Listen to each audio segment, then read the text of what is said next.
Okay, so obviously we all know on March 1st of 2023, at about 9:56 a.m. in the morning, a fire was reported at the address of 743/745/747 Main Street in the city of Buffalo. Now, it has three numbers attached to the property, but according to the assessor's office and the actual ownership of the property, they use 743 as the actual number of the particular address.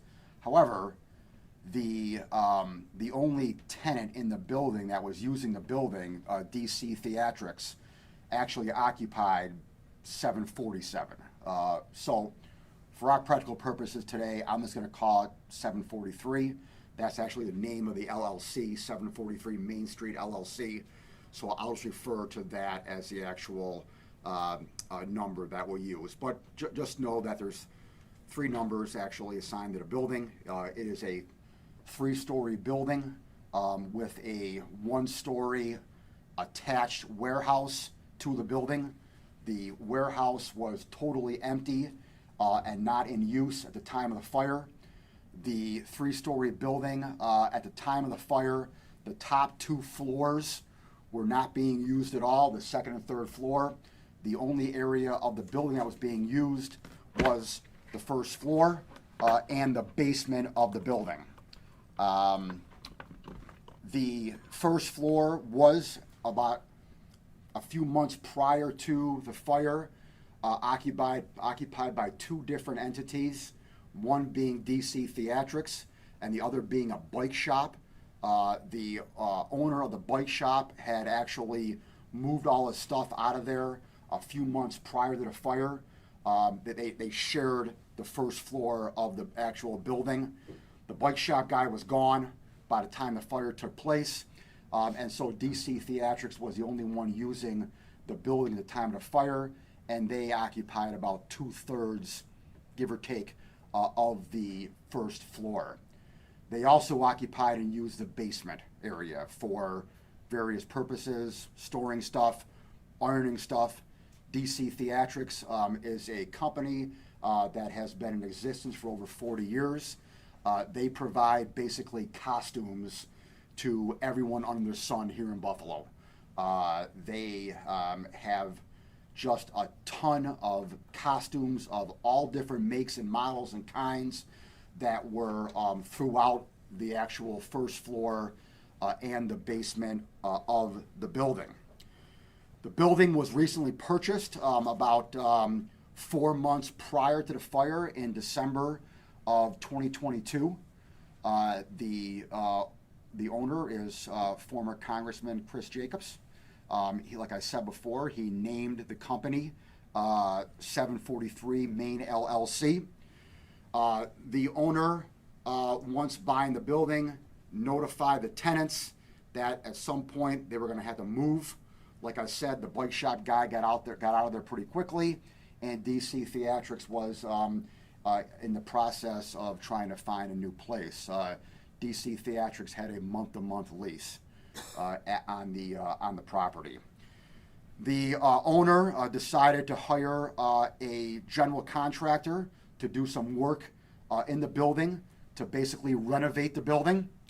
The general contractor actually hired a subcontractor to clean out the debris in the building, mainly on the second and third floor, and to remove some walls and partitions in the building. So by the time that the fire took place on March 1st, pretty much the entire second and third floor was vacant, partitions removed, stuff out of there, and it was, like I said before, only the first floor was actually being used along with the basement. The general contractor and the subcontractor really have nothing to do with the fire. There was a third contractor that was hired directly by the owner. That contractor was JP Contracting. JP Contracting was hired to do some masonry work on the outside of the building, basically replacing some bricks that were damaged on the outside of the building, and JP Contracting was hired to do that work. They, about 2 weeks prior to the fire, they removed a metal door on the north side of the building because they were going to start their masonry work on the brick on the outside of the building around the north side of the building. They removed a metal door on the north side that went into the first floor, mainly into DC Theatrics, but it was also near where the bike shop guy had his stuff as well. And they put in a 1/2-inch piece of plywood covering the door.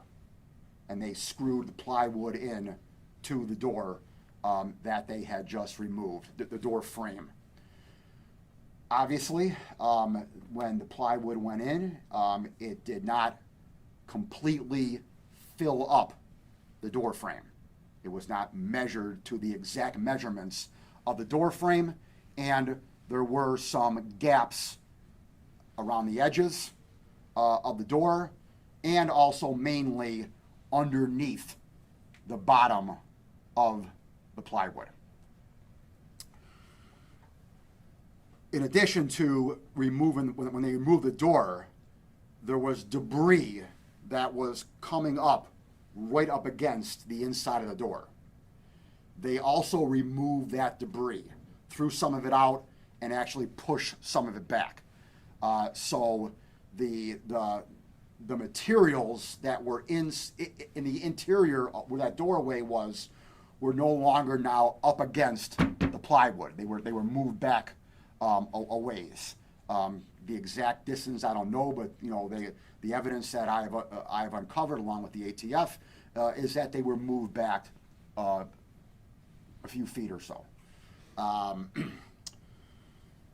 the morning of March 1st, the owner of DC Theatrics was preparing for a big order, and he had left at about 4:30 in the morning that morning and gone home. He'd been working all night long and into the early morning hours to get the order ready for whatever theater costume party he had to supply costumes for. And so he left the building at around 4:46 a.m. that morning. And when he left the building, he locked the door. There was another main door that was used to get inside the theatrics there, not the door to plywood, obviously. There was another door, the main door that was used as the main entrance and exit from the building. He locked that door, and there was no one in the building. 2 workers from JP Contracting arrived at about 7:25 a.m. About 3 hours later, they arrived. And their job was to do the masonry brickwork around the door frame there on the north side of the building. When they got to work, there was snow and ice that was not only on the ground leading up to the doorway, but there was also snow and ice on the building, actually in the brickwork on the building. And so at about 6:36 a.m., they got a propane tank, hooked up a blowtorch to the propane tank, and they lit the blowtorch. And they used the blowtorch to melt the ice on the ground where they were working and on the brick to melt the snow and ice. They used a blowtorch. They also used a leaf blower in conjunction with the blowtorch to apparently blow on the ice and snow to melt it quicker. And so the 2 of them did that. While one of them was using the blowtorch, they also had a metal shovel that they used to shovel the snow and stuff around on the ground there and ice. but they also used the metal shovel to block the flames. And they held the metal shovel up next to the blowtorch so that the flames wouldn't hit the plywood.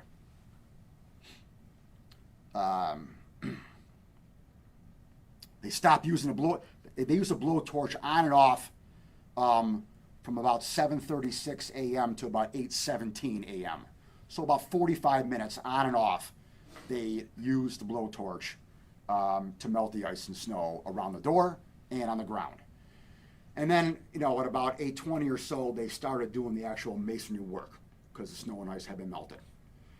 And about an hour and a half later, at 9:53, they noticed some smoke. Well, one of them did.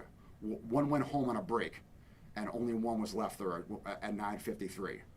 The one who was left there, who did not go home on a break or take a break, he noticed some smoke. And he, 2 minutes later, at 9:55, he made the 911 call. And at 9:58, like 3 minutes later, the fire department got there. The first fire engine truck got there, and they now were engaged in putting out the fire. And as we all know, unfortunately, a Buffalo firefighter lost his life in battling the fire.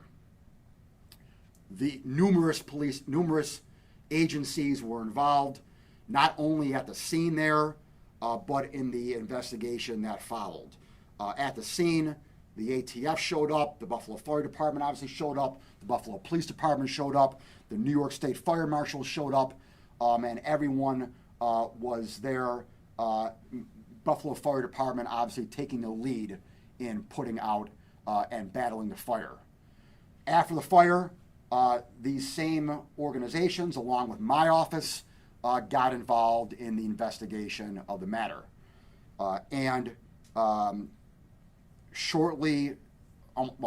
Immediately thereafter, the ATF actually took the lead in the investigation, obviously with the assistance of my office, the Buffalo Fire Department, and others who were there at the scene. The ATF completed their investigation in mid-May. We got the final report a few weeks later in early June, and for the past month, we have been following up our investigation after receiving that final report. Our office also interviewed numerous witnesses and talked to people at the same time that the ATF was conducting their investigation.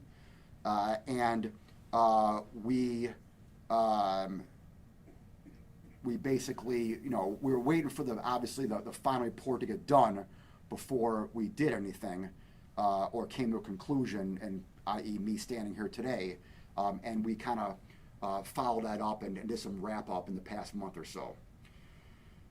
There are two areas that we need to look at here. The first area is the cause and origin of the fire itself. The second area is what happened inside the building after the fire took place, started.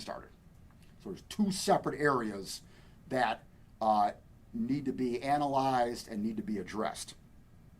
The first area, the ATF mainly did that. The ATF's main job was to come up with the cause and origin of the fire. That was their main goal. Now, in addition to that, they also touched on what happened inside the building after the fire started as well. But mainly, their main job was the cause and origin. There are two other entities that are actually still doing investigations right now, mainly on area number 2. The Buffalo Fire Department is doing their own line of duty /death investigation, which they do whenever anyone loses their life in fighting a fire.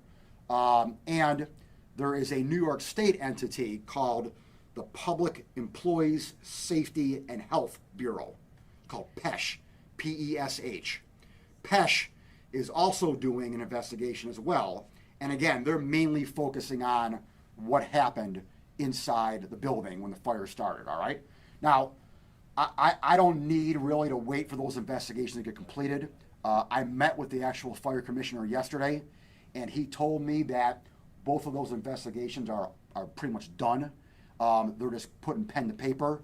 And it really, the finality of those two investigations is not going to change my opinion. I guess I shouldn't say that definitively. Is there,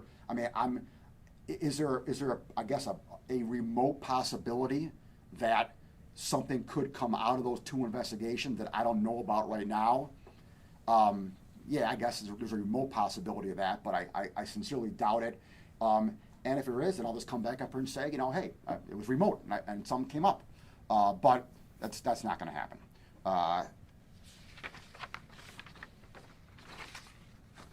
The ATF, let's start with them. The ATF came to the conclusion, and they classified the fire as accidental. The ATF came to the conclusion and stated that the cause of the fire was the application of the open flame of the blowtorch that caused combustibles inside the doorway there to catch on fire on the other side of the door. Those combustibles, mainly bags of clothes that were inside the building there on the other side of the plywood. The origin of the fire was inside DC Theatrics, just inside of that northern doorway where the masonry guys were doing the brickwork on. So we know the origin, we know the cause, and we know that it's been ruled accidental. The ATF did a fantastic job, and in terms of the origin, they ruled out all other areas of the building. They ruled out the single-story warehouse attached to the building. They ruled out the third floor, ruled out the second floor, ruled out the basement, ruled out where the bike shop was, ruled out other areas of DC Theatrics on the first floor, and they were able to definitively, focus in on and ascertain the one area inside the doorway where the two guys were using the blowtorch. They were also able to definitively determine the cause. Again, ruling out all other aspects, ruling out electrical. The owner of DC Theatrics, the night before, when he was working there, he smoked cigarettes, and he would carry around an ashtray while he smoked cigarettes and put the cigarettes out in the ashtray. So they were able to rule out any cigarettes that the owner of DC Theatrics may have used some 5-6 hours before the fire, the night before. The workers doing the blowtorch also smoked. And they smoked and discarded their cigarettes outside while they were working outside. The ATF was also able to rule out any discarded cigarette that may have got blown under with the leaf blower, blown under the doorway and inside the building for a number of reasons. First of all, it's really, really hard for a discarded cigarette to catch anything on fire. You literally got to have a lit cigarette and put it under Maki's skirt there, like right on it, all right, and it might not even catch on fire there, okay? It's really, really hard for a cigarette to catch a piece of clothing, even with direct contact, on fire. And the conditions at that time were not conducive to that even happening in the first place. The ATF uses a formula for humidity, and the conditions have to be right inside the structure, inside the room, from a humidity standpoint, for that cigarette butt to even be able to catch something on fire like clothing. That I think that humidity cutoff is like 25. And at the time, on March 1st in the morning, the humidity outside was like 65, 70. So, the ATF was able to rule that out as well. And come to the conclusion that, it was the flame from the blowtorch that somehow a spark or a flame must have got underneath the plywood there and caught the bags of clothes inside there on fire. The plywood door did not catch on fire. So that tells you something right there. The inside of the plywood door was charred, but the plywood door did not catch on fire. All right? So, from a legal analysis, so how do I get involved? From a legal analysis, I have, someone died, obviously. And there's potential a building caught on fire. So there are a number of things that I'm going to look at, and I did look at. Let's start from the lowest rung and then work our way up to the top. The lowest rung is all of the potential, and I'll use the phrase permit issues, and I'll put that under a general umbrella, because there are a lot of issues under this umbrella. The bottom line is that none of them are criminal. None of them are penal law violations. They are all matters that potentially get handled in housing court here in Buffalo. They're all building code violations by the city of Buffalo that our office doesn't get involved in, and there are no actual criminal statutes to even prosecute those kind of cases. But we have referred all these issues to the city of Buffalo, to the appropriate entity, the inspector's office, whatever it's called. You can ask Mike DeGeorge what the right name for it is, but there's some inspector office over there. All the issues have been referred to them. And they're numerous. JP Contracting did have a permit when they did this work. They didn't? Did not. They didn't think they needed a permit because they thought it was an emergency job because of the earthquake. And the earthquake moving the bricks on the building. And so apparently there's a rule that if it's an emergency job, you don't need a permit. Again, I'll let the Buffalo building department, handle that at all. That's not. I'll stay out of my. That's not my lane. But that's their defense for not getting a permit. So they didn't get a permit. They didn't have a fire watch. I mean, if they would have gotten a permit, like arguably they should have, then the permit office would have told them you need a fire watch. You need to have more than a shovel blocking the flames. You need to have a fire extinguisher. Allegedly there was a fire extinguisher in the van that the two guys brought to the site. I can't disprove that or prove that though, but evidence, that there is evidence that they brought a fire extinguisher and they had in the truck. What else were problems? There was no sprinkler system in the building at all. There was no fire alarms in the building. There was no fire,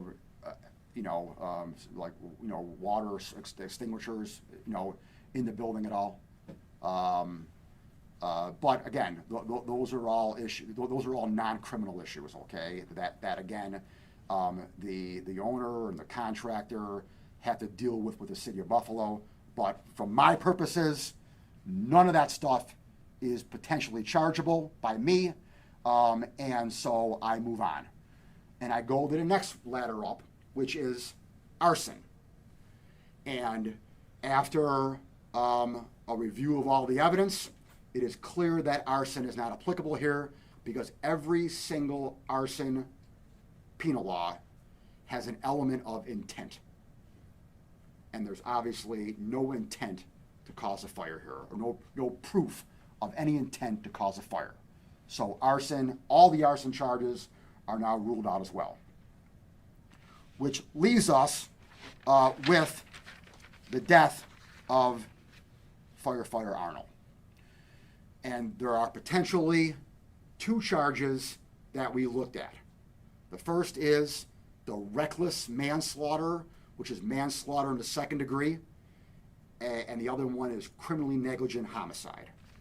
Now, in order for me to prove beyond a reasonable doubt in a court of law the manslaughter in the second degree, I have to prove the following elements: that the defendant's conduct created a substantial and unjustifiable risk that death will occur. The risk must constitute a gross deviation from the standard of care that a reasonable person would use in the situation. And thirdly, that the defendant must be aware of the risk and consciously disregard it. Now here, we know that I can't meet that burden right there, the third one, because they were aware of the potential risk and they did not disregard it because they used a shovel to try to block the flames. In order to prove the criminally negligent homicide, the criminally negligent homicide has the same gross deviation standard and substantial and unjustifiable risk standard that the manslaughter charge has as well.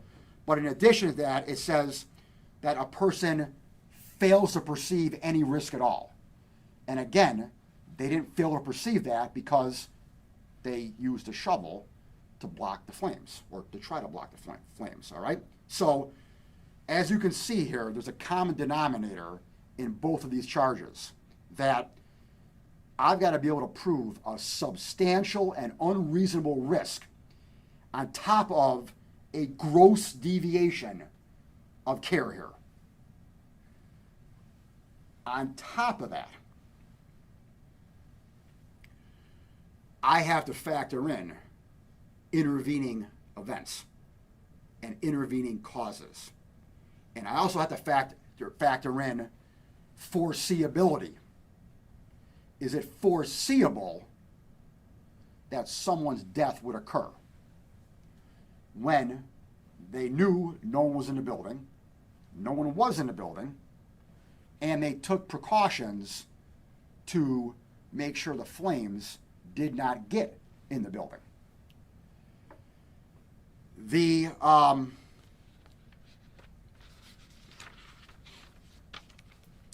courts, especially our Court of Appeals, our highest court as well, okay, has also held on numerous cases that not every negligent act which results in death necessarily constitute criminally negligent homicide.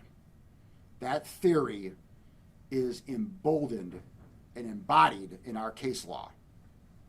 And the Court of Appeals has also stated in numerous cases across the state over the past 100 years that there has to be a direct correlation between the actions of the defendant and the death. So putting that in layman's terms, if you have, think of it as a chain, all right? If you have an action that occurs, and then you have numerous links of the chain, and then at the end of the chain, a death occurs, I have to prove that not only the links of that chain are a direct correlation to the death, but on top of that, I got to prove that nothing came in intervening and broke the chain of the links. And the bottom line is that I'm not able to do that. I'm clearly not able to do that. Um,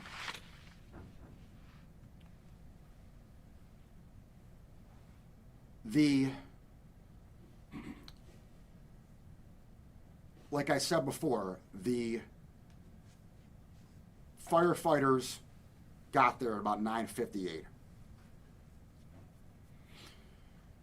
About 9 minutes later, an explosion occurred inside the building. Now, after that explosion occurred, there's a discrepancy as to whether or not a third explosion, well, let me stop it. After that, a second explosion also occurred in the building. There's a discrepancy as to whether or not a third explosion occurred. But let's just say, we know this. All the explosions, and they're definitely plural, okay? It's either 2 or 3. All the explosions occurred between 10:07 and 10:18 in that 11-minute period there. The first floor caved in down to the basement. And the cause of that cave-in caused a gas line to be severed in the basement. Now, it is unclear whether or not that severed gas line caused one of the explosions or not. No one's 100% sure of that. But there definitely was at least two, potentially 3 explosions in the building. And the explosions were clearly intervening events. And after the first explosion, the order was made to evacuate the building. And when the firefighters evacuated the building, they realized that firefighter Arnold had not come out. And a number of them, even though they were ordered to evacuate, a number of them went back in to find him. And after that, the second explosion occurred. And after that second explosion, the evacuation order was given again. Everyone get out of the building. And when the firefighters who went back in found firefighter Arnold, he was stuck. His foot got caught in a metal rack, a clothing rack, must have fell on top of him, and his foot and leg got tied in the metal rod on a clothing rack, and he was stuck. And they couldn't get him out. They couldn't unstuck him. And then the second evacuation order came after the second explosion: get out of the building. And they had to get out, or they would have died as well, maybe. Was he alive when they found him? I don't know that. So they then evacuated the building, and he couldn't get out. He was stuck. The cause of death was smoke inhalation and thermal injuries. Other firefighters had minor burns as well, but that was the cause of his death. And at 1:44 in the afternoon, his body was recovered.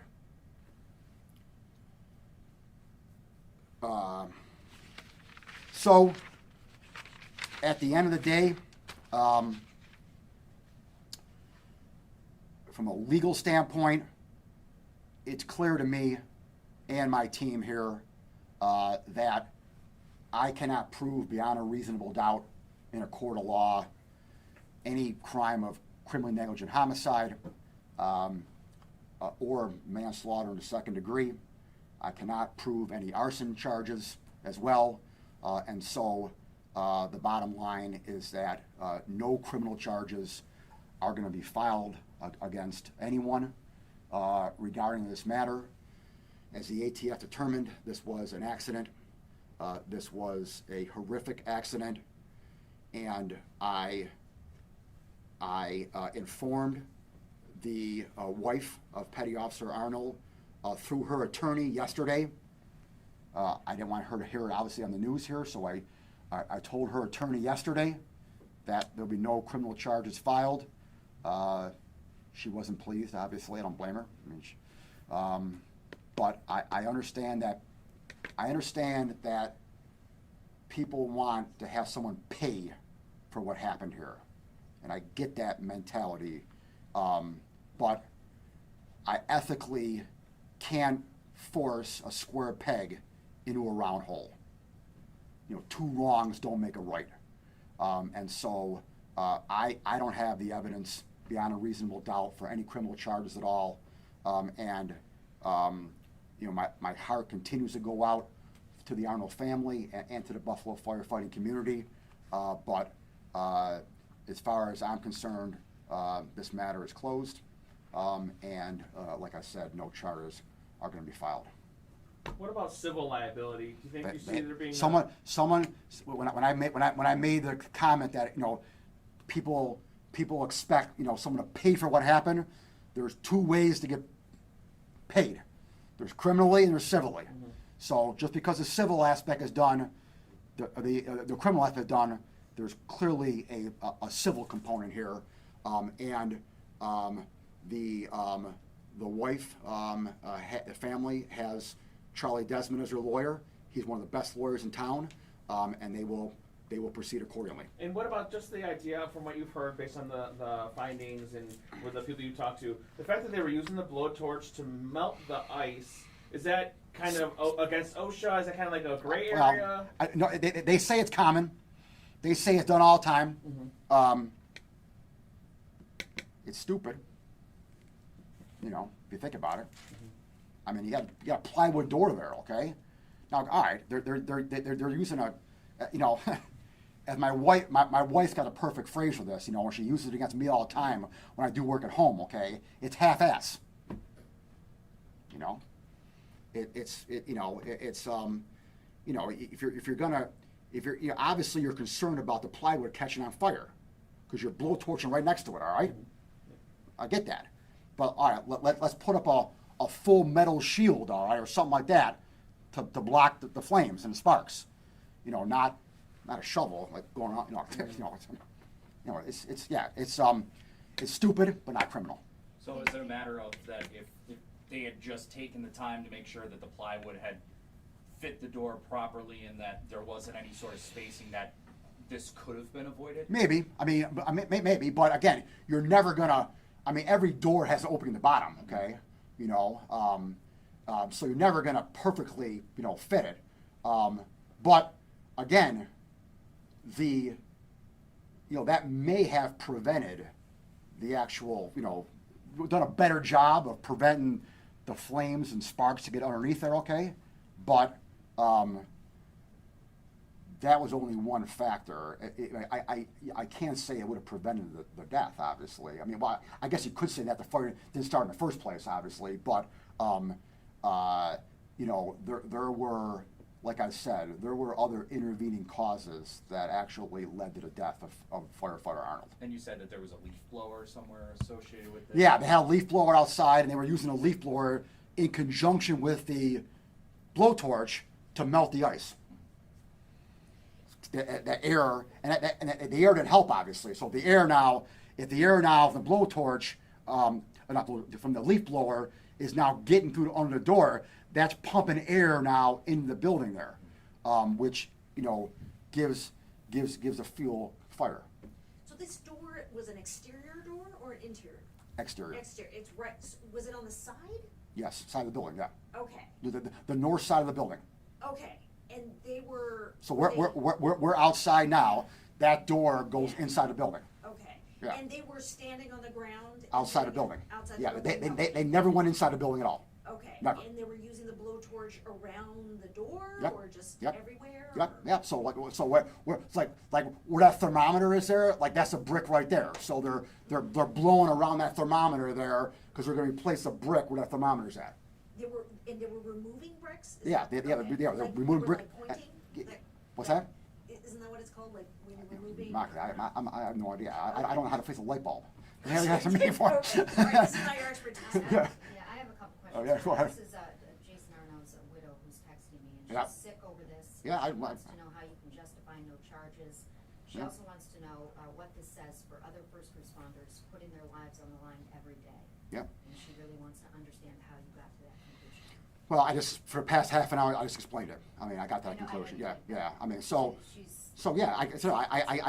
I get it. I think specifically the most important question is, what does this say to other first responders putting their lives on the line every Well, day? I mean, it really doesn't have any message at all in the sense that, I mean, what it says is that I, along with multiple other agencies, took this very seriously and did a thorough investigation of this matter. And so our seriousness in investigating the matter shows that we care about this, and we care about her, and we care about her family, and we care about the community. You know, like I said, you can't force a square peg into a round hole. And so, you know, I don't blame her for being upset. If it was my wife or my husband, okay, I want someone to pay for it. You said so yourself, it was sloppy, Yeah. the way that they Yeah. went about this. But not criminal. Clearly, if they hadn't been sloppy, but if more work went into it from a legal standpoint, Yeah. could you have set a precedent here? No, because the precedent has already been set by numerous previous Court of Appeals cases on what the legal standard is and what you have to reach, okay? And so the evidence that I have doesn't come anywhere near those legal standards. It doesn't come anywhere near gross deviation, okay? You could argue it's deviation, but it's certainly not gross deviation what they did.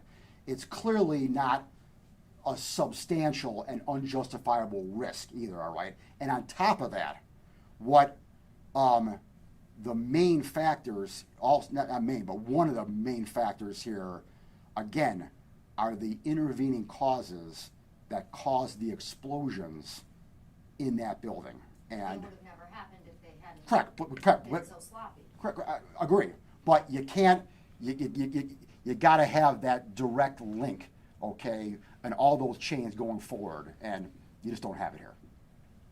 On the day that it happened, I remember there was mention of propane tanks being in the area. Is that still? There was a propane tank used for a blowtorch. Oh, that was okay. Did Yep, that outside. possibly cause?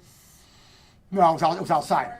It was outside. The propane tank was outside, and they used the propane tank to do the blowtorch. So yeah, it was outside. Can you go over again the timeline of when the firefighters went in at 9:58, right? Sure, let's see. So,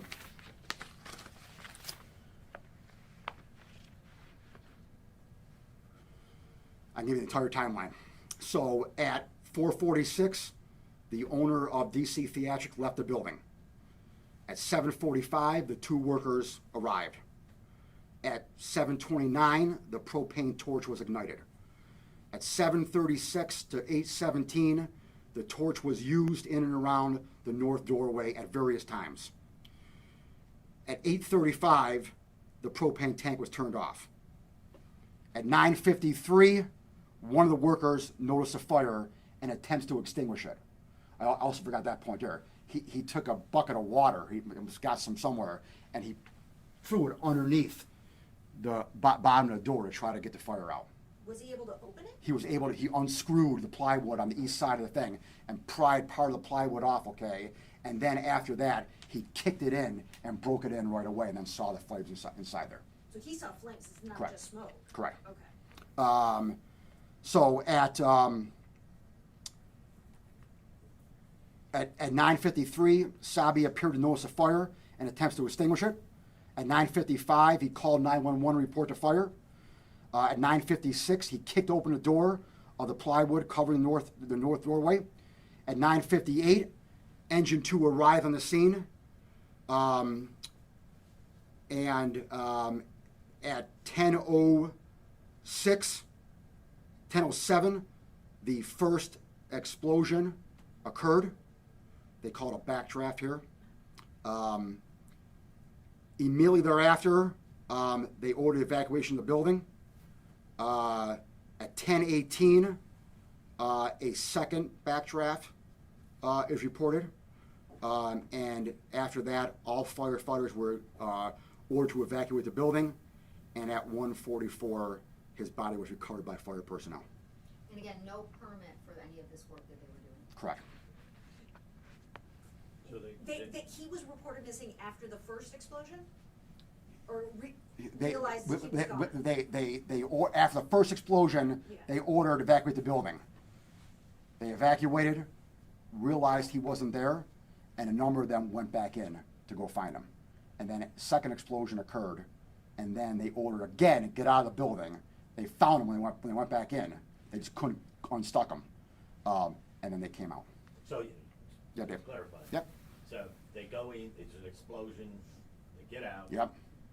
He's not here, where is he? Go in and get him. And they find him then, right? Mhm. And then the second explosion Yes, sir. and everybody out. Yep. But you were quite clear, you were asked, do you have any knowledge of whether he was alive when they Yeah, found him? I don't know that. You do not know? No, I don't know. I don't know. I'm going to presume he was, because they were able to ascertain he was stuck. Now, I'm not sure how they could have saw that because the smoke was so dense. So I guess I'm presuming that he told them, "I'm stuck, guys," but I don't know that though. It's But it was so smoky that they couldn't see anything though. Okay, so how unless they felt around by his foot and ankle and felt the metal rod, there's no way to know that, Dave. Can you elaborate a little on JP Contracting? Is this where company are they from? I don't know that. All I know is they're called JP Contracting, and they sent two guys there to do the brickwork. Do you have an And owner's who name? hired- No, Who hired JP Contractors? Was that the Jacobs? owner, the Okay. owner, yeah, the owner did. So it was not the general contractor? Correct. Or the first sub, subcontract? correct. This is a third, and they were doing masonry work? Yes, And no permit because of an earthquake, and that's okay? that's what they say. That's what they say. So is there gonna be more of an investigation into that? It just seems like there's so many things that happened along the way that shouldn't have happened. Yeah, Including the firefighters going into the building when it was vacant. Is there anything that's gonna happen because of that? You have to ask the fire commissioner about that. I'm not gonna get into that. The building department, city building department, has all the information now about all the permit issues, and they will look into that. So you have to ask them what they're gonna do next, if they can do anything. I don't know. Is the full name JP Redding Contracting? I don't know that. You don't have an owner's name, right? I do. It's in here, but I'm not gonna give the guy's name out though. Who did you say was the attorney representing Jason Arno's wife? Charles Desmond. Thank you. Anything else? Okay.